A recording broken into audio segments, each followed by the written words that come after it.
കേരള ലോട്ടറിയുടെ പേരിൽ മറ്റ് സംസ്ഥാനങ്ങൾ കേന്ദ്രീകരിച്ച് വൻ തട്ടിപ്പ്. ഓൺലൈനായി വാങ്ങുന്ന ടിക്കറ്റിന് സമ്മാനമുണ്ടെന്ന് തെറ്റിദ്ധരിപ്പിച്ചാണ് തട്ടിപ്പിന്റെ പുതിയ രീതി. സമ്മാനം പ്രതീക്ഷിച്ച് ഓൺലൈനായി ടിക്കറ്റ് വാങ്ങിയ നിരവധി പേർക്ക് പണം നഷ്ടപ്പെട്ടു. തട്ടിപ്പിനെതിരെ ജാഗ്രത പുലർത്തണമെന്ന് പോലീസ് മുന്നറിയിപ്പ് നൽകി.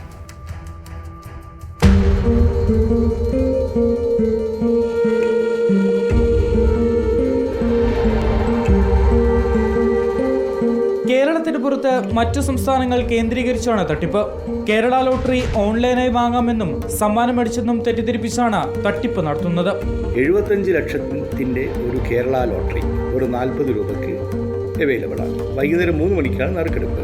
നറുക്കെടുപ്പിന് തൊട്ടു മുമ്പ് ലോട്ടറി അടിച്ചെന്നും പണം ബാങ്ക് അക്കൗണ്ടിലേക്ക് ക്രെഡിറ്റ് ആകുമെന്നും കാണിച്ച് സന്ദേശം ലഭിക്കും.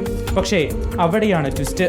വീണ്ടും ഒരു മെസ്സേജ് വരികയാണ്, ഈ ലോട്ടറി നിങ്ങൾക്ക് ലഭിച്ചിരിക്കുന്നു. 5 ലക്ഷം രൂപയാണ് ലോട്ടറി ആയിട്ട് കിട്ടിയിരിക്കുന്നത്.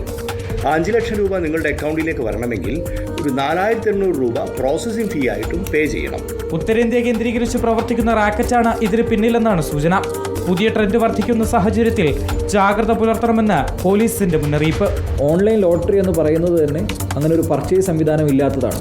അപ്പോൾ അത് ഇല്ലാന്ന് മനസ്സിലാക്കുക എന്നുള്ളതാണ് ഇതിൻ്റെ ഏറ്റവും പ്രധാനപ്പെട്ടത്. അതിന് ഔദ്യോഗികമായിട്ടുള്ള വെബ്സൈറ്റുകളെ കൃത്യമായ രീതിയിൽ ഉപയോഗിക്കുക എന്ന് പറയുന്നതാണ് അതിൽ ചെയ്യാൻ പറ്റുന്നൊരു കാര്യം. എങ്ങനെയാണ് ഇത് സെല്ല് ചെയ്യുന്നത്, എന്താണ് അതിൻ്റെ രീതികൾ എന്നൊക്കെ കൃത്യമായ രീതിയിൽ ഡീറ്റെയിൽഡ് ആയിട്ട് അതിൻ്റെ ക്വസ്റ്റ്യൻ ആൻസേഴ്സ് ഒക്കെ ഉണ്ട്. അത് മനസ്സിലാക്കാനുള്ളൊരു ധാരണ ഉണ്ടാവണം. വിവിധ ആപ്പുകൾ ഉപയോഗിച്ചാണ് ലോട്ടറി തട്ടിപ്പ് നടത്തുന്നത്. തട്ടിപ്പിനായി ഉപയോഗിക്കുന്ന ആപ്പുകൾ നീക്കം ചെയ്യുമ്പോൾ വേറെ പേരിൽ പുതിയ ആപ്പുമായി തട്ടിപ്പുകാർ വരികയാണെന്നും പോലീസ് പറയുന്നു. ഫിസിക്കലായിട്ടുള്ള ലോട്ടറിയാണ് കേരള ഭാഗ്യക്കുറിയുമായി ബന്ധപ്പെട്ടിട്ടുള്ളത്. അത് ഓൺലൈനായിട്ട് വരുന്ന സമയത്ത് അത്തരത്തിൽ വരുന്നത് ഒരു ഫേക്ക് ആണ് എന്ന് മനസ്സിലാക്കാനുള്ള ഒരു അവബോധം ഉണ്ടാവേണ്ടതുണ്ട്. അത്തരത്തിൽ ഫേക്ക് വെബ്സൈറ്റുകൾ കാണുന്ന സമയത്ത് അത് കൃത്യതയോടുകൂടി റിപ്പോർട്ട് ചെയ്യപ്പെടാനും കൂടി ചെയ്തു കഴിഞ്ഞാൽ ഇതൊരു പരിധിവരെ നമുക്ക് തടയാൻ കഴിയും.